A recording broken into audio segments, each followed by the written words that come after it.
Hi, Huskies. I'm going to read to you for the next few days while we're home. Um, but first, before I get started on the book that I picked, I'm going to share a weird but true fact with you. An architect in Texas, USA, built a house shaped like a cowboy boot. So, the chapter book I'm going to read is Because of Winn-Dixie. Chapter 1.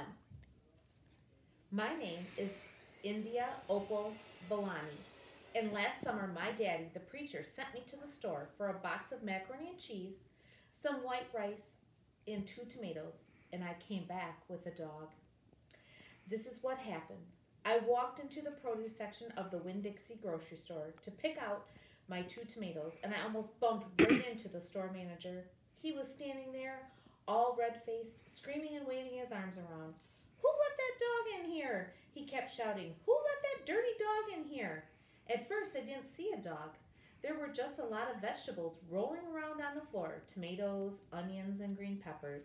And there was what seemed like a whole army of Winn-Dixie employees running around waving their arms just the same way the store manager was waving his.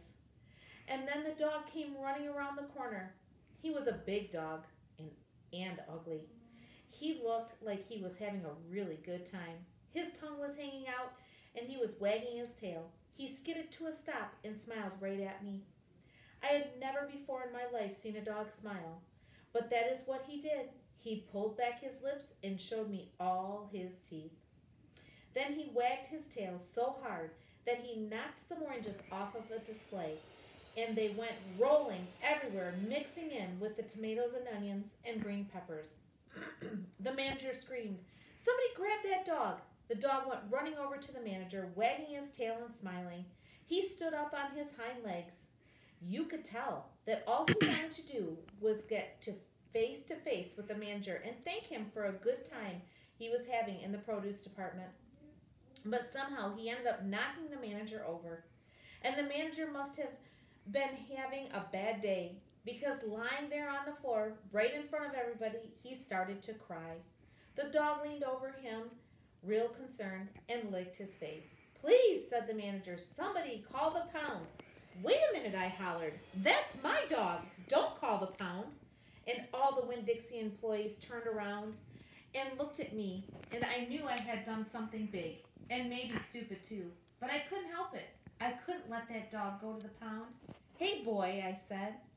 The dog stopped licking the manager's face and put his ears up in the air and looked at me like he was trying to remember where he knew me from. "Here, boy," I said again, and then I figured that the dog was probably just like everybody else in the world, that he would want to get called by a name. Only I didn't know what his name was, so I just said the first thing that came into my head. I said, "Here, Winn-Dixie," and the dog came trotting over to me just like he had been doing in his whole life. The manager sat up and gave me a hard stare, like maybe I was making fun of him. "It's his name," I said, "honest." The manager said, "Don't you know not to bring a dog into the grocery store?" "Yes, sir," I told him. "He got in by mistake. I'm sorry. It won't happen again." "Come on, Winn-Dixie," I said to the dog. I started walking and he followed along behind me. As I went out of the produce department and down the cereal aisle and past all the cashiers and out the door. Once we were safe outside, I checked him over real careful, and he didn't look that good. He was big but skinny. You could see his ribs, and there was bald patches all over him, places where he didn't have any fur at all. Mostly he looked like a big piece of old brown carpet that had been left out in the rain. "You're a mess," I told him. "I bet you don't belong to anybody."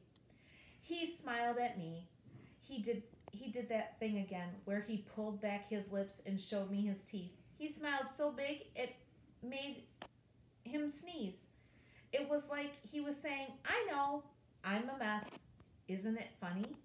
It's hard not to immediately fall in love with a dog who has a good sense of humor. "Come on," I told him. "Let's see what the preacher has to say about you." And the two of us, me and Winn-Dixie, started walking home.